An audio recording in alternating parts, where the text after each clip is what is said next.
Hi, I'm going to share two stories with you today. One story is from my childhood. I still very vividly remember it was a Saturday night. I was preparing for my medical entrance exam, and of course, the boards were also there.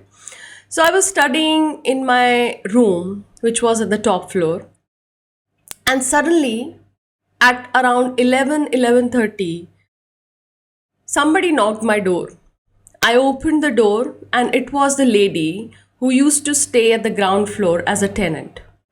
She requested me to let her in and sleep in my room. I was shocked, surprised. I could not understand what is it that I need to do.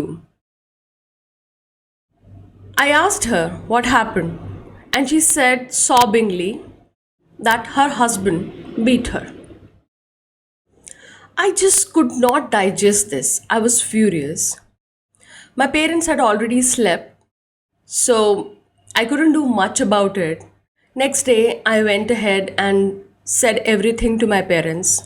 My father had a strong conversation with the men, and 3 days later, they were living happily again, forgetting everything that happened that night, and everything was like back to normal.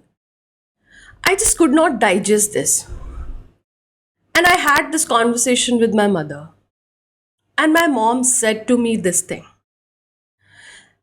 everyone gets to choose their life. You cannot teach or tell anybody what is it that they need to do in their life. But one thing is for sure that I can tell you: you're young. Remember, don't lose your identity for pleasing anyone. 5 years back, I got a call from another lady who's known to me for pretty long time, very well respected woman, holding high position in the corporates, living an ideal life. And after 5 minutes of our conversation, she revealed to me her personal relationships are strained. And I was surprised. The lady, who is smart, financially independent, everything, was feeling pained because someone she trusted deeply has now taken a U turn, and there was a rift.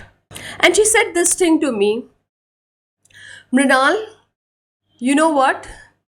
We women serve our entire life to win the love and acceptance of people we love and we value. It just takes a momentary hostility by someone to tear us apart. I could understand the dynamics the society was running on.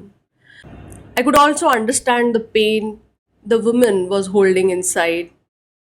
We discussed at length, and this is something that we understood. The real empowerment that we women need and require is not outside. It really doesn't matter how the outside world is conditioned. What matters is what we are believing inside. I can choose to be that tenant lady and accept everything that is imposed on me, or I can be somebody who calls out and lives by her values and says no to whatever wrong happens to me. The choice is mine. And I'm nowhere saying that it's easy. It's difficult, definitely. Considering the society, the patriarchy, the norms that we are living in, it definitely becomes difficult for a woman to hold on to her values and challenge the stereotypes, but it isn't impossible. The real freedom lies in living authentically, and the real empowerment lies in the fact that we choose to live authentically. The empowerment isn't about controlling or yelling or shouting or winning an argument. No, it's not.